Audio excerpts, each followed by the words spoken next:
ਕਿਹਾ ਜਾ ਰਿਹਾ ਕਿ ਸਾਬਕਾ ਸੀਐਮ ਚਰਨਜੀਤ ਸਿੰਘ ਚੰਨੀ ਭਾਜਪਾ ਦੇ ਵਿੱਚ ਸ਼ਾਮਿਲ ਹੋ ਸਕਦੇ ਨੇ। ਕੀ ਵਾਕਈ ਇਹ ਹੋ ਸਕਦਾ ਹੈ ਜਾਂ ਨਹੀਂ?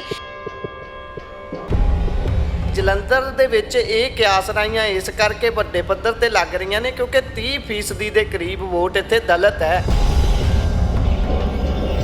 ਬਹੁਤ ਜ਼ਿਆਦਾ ਪੁਖਤਾ ਜਾਣਕਾਰੀ ਇਹ ਸੀ ਕਿ ਉਹਨਾਂ ਦੀ ਗੱਲਬਾਤ ਵੀ ਚੱਲ ਰਹੀ ਸੀ, ਅੰਦਰੋਂ ਅੰਦਰੀ ਗੱਲਬਾਤ ਚੱਲ ਰਹੀ ਸੀ, ਪਰ ਕਿਤੇ ਨਾ ਕਿਤੇ ਉਹਨਾਂ ਦੇ ਪੁਰਾਣੇ ਸਾਥੀ ਤੇ ਇਸ ਸਮੇਂ ਸਿਆਸੀ ਸ਼ਰੀਕਾਂ ਨੇ ਉਹਨਾਂ ਦਾ ਰਾਹ ਰੋਕ ਲਿਆ।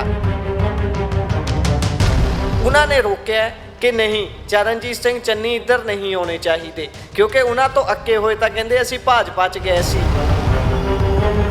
ਤੇ ਨਾ ਕਿਤੇ ਕਾਂਗਰਸ ਦੀ ਇਹ ਸ਼ੁਰੂ ਤੋਂ ਤਰਾਸਦੀ ਰਹੀ ਹੈ, ਉਹਨਾਂ ਦੇ ਆਪਣੇ ਹੀ ਉਹਨਾਂ ਦੇ ਵੈਰੀ ਬੜੀ ਛੇਤੀ ਬਣ ਜਾਂਦੇ ਨੇ।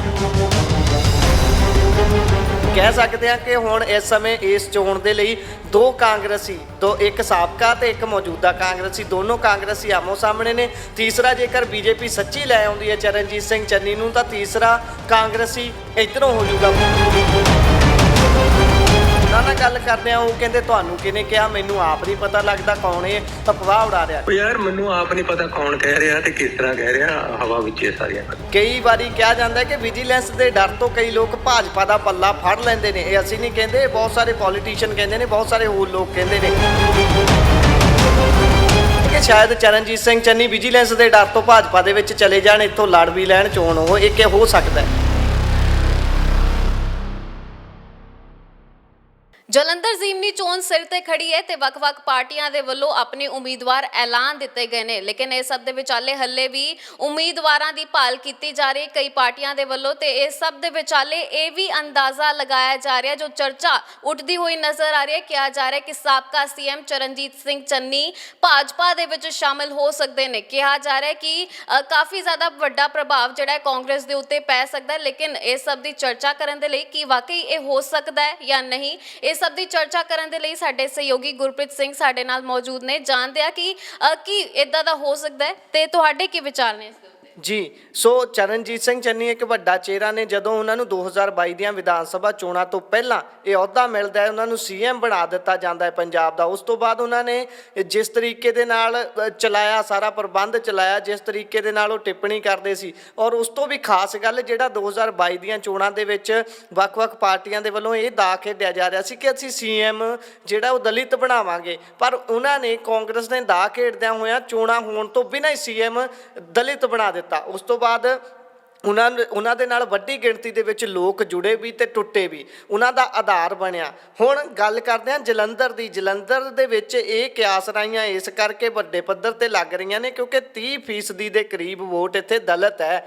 ਦਲਿਤ ਸੀਟ ਹੈ, ਐਸਸੀ ਸਮਾਜ ਦੀ ਇਹ ਸੀਟ ਮੰਨੀ ਜਾਂਦੀ ਹੈ। ਉਸ ਤੋਂ ਬਾਅਦ ਸੀਐਮ ਜਿਹੜੇ ਨੇ ਸਾਬਕਾ ਚਰਨਜੀਤ ਸਿੰਘ ਚੰਨੀ ਬੀਜੇਪੀ ਦੇ ਵਿੱਚ ਜਾ ਸਕਦੇ ਨੇ। ਇਸ ਦੇ ਵਿੱਚ ਬਹੁਤ ਜ਼ਿਆਦਾ ਪੁਖਤਾ ਜਾਣਕਾਰੀ ਇਹ ਸੀ ਕਿ ਉਹਨਾਂ ਦੀ ਗੱਲਬਾਤ ਵੀ ਚੱਲ ਰਹੀ ਸੀ, ਅੰਦਰੋਂ ਅੰਦਰੀ ਗੱਲਬਾਤ ਚੱਲ ਰਹੀ ਸੀ, ਪਰ ਕਿਤੇ ਨਾ ਕਿਤੇ ਉਹਨਾਂ ਦੇ ਪੁਰਾਣੇ ਸਾਥੀ ਤੇ ਇਸ ਸਮੇਂ ਸਿਆਸੀ ਸ਼ਰੀਕਾਂ ਨੇ ਉਹਨਾਂ ਦਾ ਰਾਹ ਰੋਕ ਲਿਆ।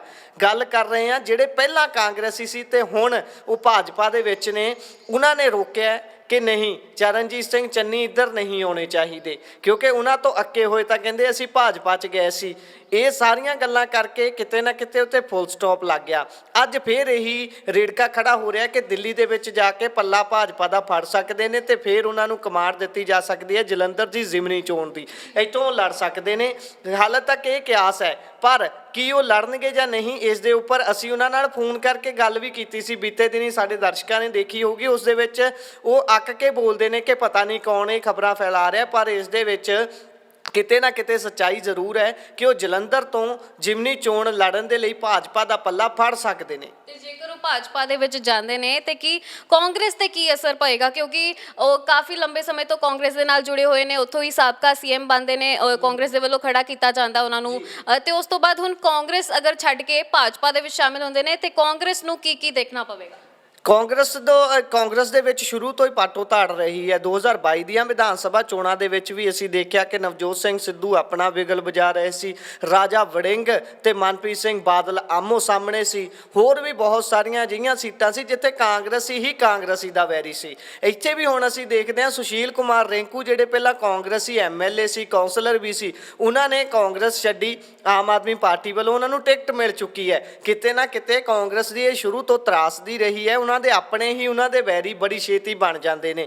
ਇੱਕ ਕਾਂਗਰਸ ਦਾ ਐਮਐਲਏ ਉੱਧਰ ਜਾ ਕੇ ਹੁਣ ਆਮ ਆਦਮੀ ਪਾਰਟੀ ਦੇ ਵੱਲੋਂ ਉਮੀਦਵਾਰ ਬਣ ਚੁੱਕਿਆ ਹੈ। ਕਹਿ ਸਕਦੇ ਹਾਂ ਕਿ ਹੁਣ ਇਸ ਸਮੇਂ ਇਸ ਚੋਣ ਦੇ ਲਈ ਇੱਕ ਸਾਬਕਾ ਤੇ ਇੱਕ ਮੌਜੂਦਾ ਕਾਂਗਰਸੀ, ਦੋਨੋਂ ਕਾਂਗਰਸੀ ਆਮੋ ਸਾਹਮਣੇ ਨੇ। ਤੀਸਰਾ ਜੇਕਰ ਬੀਜੇਪੀ ਸੱਚੀ ਲੈ ਆਉਂਦੀ ਹੈ ਚਰਨਜੀਤ ਸਿੰਘ ਚੰਨੀ ਨੂੰ ਤਾਂ ਤੀਸਰਾ ਕਾਂਗਰਸੀ ਇੱਧਰੋਂ ਹੋ ਜਾਊਗਾ, ਮਤਲਬ ਕਿ ਤਿੰਨ ਕਾਂਗਰਸੀਆਂ ਦੇ ਵਿਚਾਲੇ ਟੱਕਰ ਹੋ ਜਾਊਗੀ। ਉੱਥੇ ਹੀ ਜੇਕਰ ਗੱਲ ਕਰੀਏ ਆਪਾਂ ਅਕਾਲੀ ਦਲ ਦੀ, ਉਹ ਹਾਲੇ ਭਾਲ 'ਚ ਨੇ ਕਿ ਚੰਗਾ ਕੈਂਡੀਡੇਟ ਉਹਨਾਂ ਨੂੰ ਮਿਲ ਜਾਵੇ। ਕੀ ਹੋ ਸਕਦਾ ਕਿ ਪਰ ਉਧਰ ਜਾਣ ਨੂੰ ਕੋਈ ਤਿਆਰਤਾ ਨਹੀਂ, ਪਰ ਕੀ ਪਤਾ ਉਹ ਵੀ ਕੋਈ ਕਾਂਗਰਸੀ ਪੱਟ ਕੇ ਲੈਣ ਵੀ ਨਹੀਂ ਤੁਸੀਂ ਸਾਡੇ ਵੱਲੋਂ ਲੜੋ।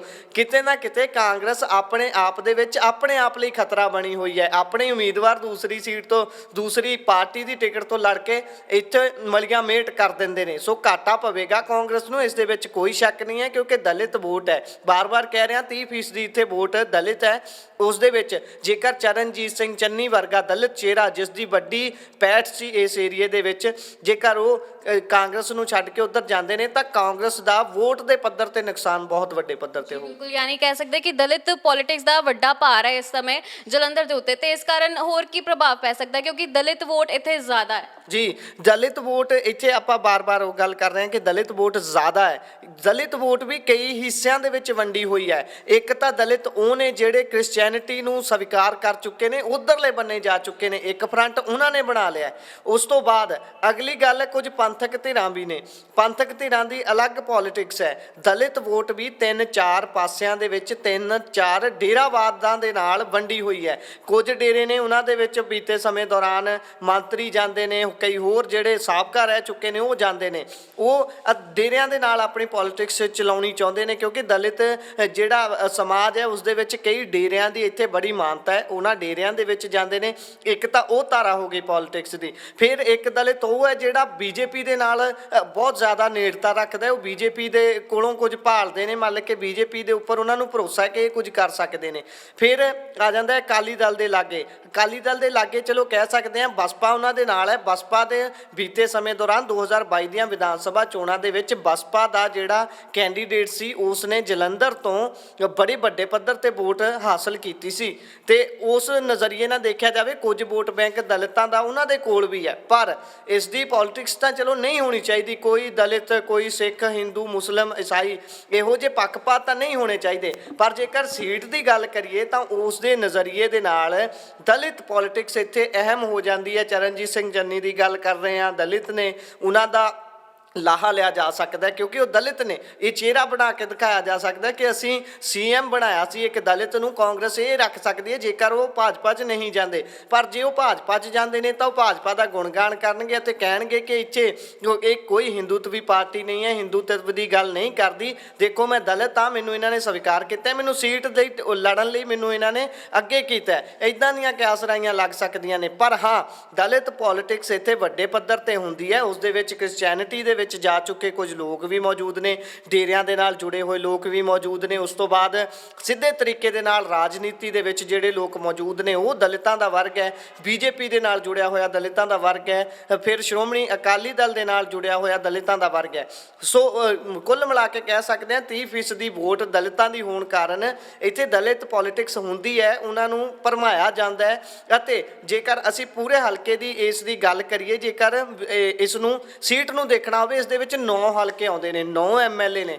9 ਦੇ ਵਿੱਚੋਂ 4 ਨੇ ਆਮ ਆਦਮੀ ਪਾਰਟੀ ਦੇ, 5 ਕਾਂਗਰਸ ਦੇ ਨੇ। ਜੇ ਉਸ ਨਜ਼ਰੀਏ ਨਾਲ ਦੇਖੀਏ 4-5 ਦੇ ਪੈਟਰਨ ਦੇ ਹਿਸਾਬ ਨਾਲ ਮੁਕਾਬਲਾ ਸਿੱਧੇ ਤਰੀਕੇ ਦੇ ਨਾਲ ਕਾਂਗਰਸ ਵਰਸਸ ਆਮ ਆਦਮੀ ਪਾਰਟੀ ਲੱਗਦਾ ਹੈ। ਪਰ ਹੁਣ ਸਮਾਂ ਬਿਆਨ ਕਰੂਗਾ ਕਿਉਂਕਿ ਗਹਿ ਗੱਚ ਲੜਾਈ ਉਦੋਂ ਹੋ ਸਕਦੀ ਹੈ ਜਦੋਂ ਚਰਨਜੀਤ ਸਿੰਘ ਚੰਨੀ ਜਾ ਕੇ ਭਾਜਪਾ ਦਾ ਪੱਲਾ ਫੜ ਲੈਂਦੇ ਨੇ। ਹਾਲੇ ਤੱਕ ਕਿਆਸ ਇਹੀ ਨੇ ਕਿ ਉਹ ਪੱਲਾ ਫੜ ਸਕਦੇ ਨੇ, ਪਰ ਉਹਨਾਂ ਨਾਲ ਗੱਲ ਕਰਦੇ ਆ ਉਹ ਕਹਿੰਦੇ ਤੁਹਾਨੂੰ ਕਿਹਨੇ ਕਿਹਾ, ਮੈਨੂੰ ਆਪ ਨਹੀਂ ਪਤਾ ਲੱਗਦਾ ਕੌਣ ਇਹ ਅਫਵਾਹ ਉਡਾ ਰਿਹਾ।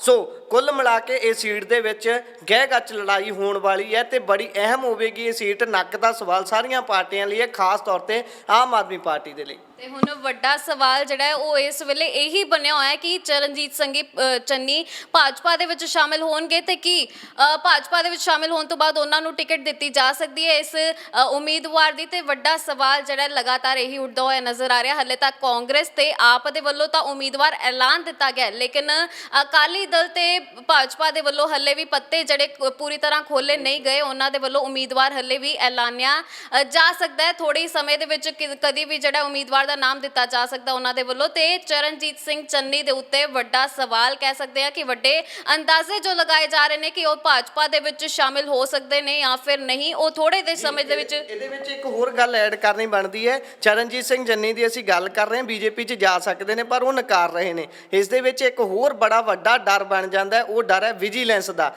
ਕਈ ਵਾਰੀ ਕਿਹਾ ਜਾਂਦਾ ਹੈ ਕਿ ਵਿਜੀਲੈਂਸ ਦੇ ਡਰ ਤੋਂ ਕਈ ਲੋਕ ਭਾਜਪਾ ਦਾ ਪੱਲਾ ਫੜ ਲੈਂਦੇ ਨੇ। ਇਹ ਅਸੀਂ ਨਹੀਂ ਕਹਿੰਦੇ, ਬਹੁਤ ਸਾਰੇ ਪੋਲੀਟੀਸ਼ੀਅਨ ਕਹਿੰਦੇ ਨੇ, ਬਹੁਤ ਸਾਰੇ ਹੋਰ ਲੋਕ ਕਹਿੰਦੇ ਨੇ। ਜੇਕਰ ਉਸ ਨਜ਼ਰੀਏ ਨਾਲ ਦੇਖਿਆ ਜਾਵੇ, ਬੀਤੇ ਦਿਨੀ ਜਦੋਂ ਵਿਧਾਨ ਸਭਾ ਦੇ ਵਿੱਚ ਭਗਵੰਤ ਮਾਨ ਨੇ ਇਹ ਗੱਲ ਕਹੀ ਸੀ ਕਿ ਤੁਹਾਡੇ ਸਾਬਕਾ ਸੀਐਮ ਸਾਹਿਬ ਤੇ ਵੀ ਕਾਰਵਾਈ ਹੋਣੀ ਹੈ, ਲੁੱਕ ਆਊਟ ਨੋਟਿਸ ਉਹਨਾਂ ਲਈ ਵੀ ਜਾਰੀ ਹੋਇਆ। ਉਸ ਨਜ਼ਰੀਏ ਨਾਲ ਜੇ ਦੇਖੀਏ, ਜੇ ਸੱਚਮੁੱਚ ਇਹ ਮੰਨੀਏ ਕਿ ਇਸ ਤਰੀਕੇ ਦੇ ਡਰ ਤੋਂ ਬਾਅਦ ਭਾਜਪਾ ਦੇ ਵੱਲ ਲੋਕ ਸੱਚੀ ਜਾਂਦੇ ਨੇ, ਤਾਂ ਫਿਰ ਕਹਿ ਸਕਦੇ ਹਾਂ ਕਿ ਸ਼ਾਇਦ ਚਰਨਜੀਤ ਸਿੰਘ ਚੰਨੀ ਵਿਜੀਲੈਂਸ ਦੇ ਡਰ ਤੋਂ ਭਾਜਪਾ ਦੇ ਵਿੱਚ ਚਲੇ ਜਾਣ, ਇੱਥੋਂ ਲੜ ਵੀ ਲੈਣ ਚੋਣ। ਉਹ ਇੱਕ ਹੋ ਸਕਦਾ ਹੈ। ਤੇ ਬਿਲਕੁਲ ਵੱਖ-ਵੱਖ ਕਾਰਨ ਸਾਹਮਣੇ ਆ ਰਹੇ ਨੇ ਕਿ ਕਿਸ ਤਰ੍ਹਾਂ ਜਿਹੜਾ ਹੈ ਸ਼ਿਫਟਿੰਗ ਹੋ ਸਕਦੀ ਹੈ, ਵੱਡਾ ਫੇਰ ਬਦਲ ਹੋ ਸਕਦਾ ਹੈ ਪੂਰੇ ਇਸ ਜ਼ਿਮਨੀ ਚੋਣ ਦੇ ਵਿੱਚ। ਜਲੰਧਰ ਦੀ ਜ਼ਿਮਨੀ ਚੋਣ 'ਚ ਉਹ ਆਉਣ ਵਾਲੇ ਕੁਝ ਹੀ ਸਮੇਂ ਦੇ ਵਿੱਚ ਪਤਾ ਚੱਲ ਜਾਵੇਗਾ, ਜਦ ਭਾਜਪਾ ਤੇ ਅਕਾਲੀ ਦਲ ਦੇ ਵੱਲੋਂ ਵੀ ਆਪਣੇ ਪੱਤੇ ਖੋਲ ਦਿੱਤੇ ਜਾਣਗੇ। ਤੇ ਆਉਣ ਵਾਲੀ ਹਰ ਇੱਕ ਨਵੀਂ ਅਪਡੇਟ ਵੀ ਤੁਹਾਡੇ ਨਾਲ ਜ਼ਰੂਰ ਸਾਂਝੀ ਕਰਾਂਗੇ। ਜੁੜੇ ਰਹੋ ਦਾ ਟੀਵੀ NRI ਦੇ ਨਾਲ। ਇੱਕ ਔਰਤ ਹੀ ਸਮਝ ਸਕਦੀ ਹੈ ਇੱਕ ਔਰਤ ਦਾ ਦੁੱਖ। ਘਰ ਬੈਠੇ ਹਰ ਸਮੱਸਿਆ ਦਾ ਸਮਾਧਾਨ ਕਰਵਾਓ ਸਿਰਫ 5 ਘੰਟਿਆਂ ਵਿੱਚ। ਗੁਰੂ ਮਾਜੀ 26 ਸਾਲਾਂ ਤੋਂ ਸਥਾਪਿਤ ਵਸ਼ੀਕਰਨ ਕਰਵਾਓ, ਮਨ ਚਾਹਾ ਪਿਆਰ ਪਾਓ। ਇੱਧਰ ਉੱਧਰ ਨਾ ਭਟਕੋ, ਸਮੱਸਿਆ ਤੁਹਾਡੀ, ਸਮਾਧਾਨ ਸਾਡਾ। ਕਾਲੇ ਇਲਮ ਦੀ ਘਾਟ ਸਾਡੇ ਕੋਲ। ਹਰ ਪਾਸਿਓਂ ਨਿਰਾਸ਼, ਇੱਕ ਵਾਰ ਜ਼ਰੂਰ ਫੋਨ ਕਰੋ। ਕਾਲ ਜਾਂ WhatsApp ਕਰੋ 0740782619 ਸਪੈਸ਼ਲਿਸਟ ਲਵ ਮੈਰਿਜ, ਵਸ਼ੀਕਰਨ, ਕੀਤਾ ਕਰਾਇਆ, ਜਾਦੂ ਟੋਣਾ, ਘਰੇਲੂ ਕਲੇਸ਼, ਸੌਤਨ ਦੁਸ਼ਮਣ ਤੋਂ ਛੁਟਕਾਰਾ, ਮੁੱਠੀਕਰਨ, ਬੱਚਿਆਂ ਦਾ ਪੜ੍ਹਾਈ 'ਚ ਮਨ ਨਾ ਲੱਗਣਾ, ਪਤੀ ਪਤਨੀ ਤੇ ਪ੍ਰੇਮਿਕਾ ਨੂੰ ਵਸ 'ਚ ਕਰਵਾਓ, ਨੌਕਰੀ, ਕਾਰੋਬਾਰ ਅਤੇ ਲੋਟਰੀ। ਸਾਡੇ ਤੋਂ ਪਹਿਲਾਂ ਕੰਮ ਕਰਨ ਵਾਲੇ ਨੂੰ ਮੂੰਹ ਮੰਗਿਆ ਇਨਾਮ। 24 ਘੰਟੇ ਤੁਹਾਡੀ ਸੇਵਾ ਵਿੱਚ ਹਾਜ਼ਰ। ਗੁਰੂ ਮਾਜੀ। ਕਾਲ ਜਾਂ WhatsApp ਕਰੋ 0740782619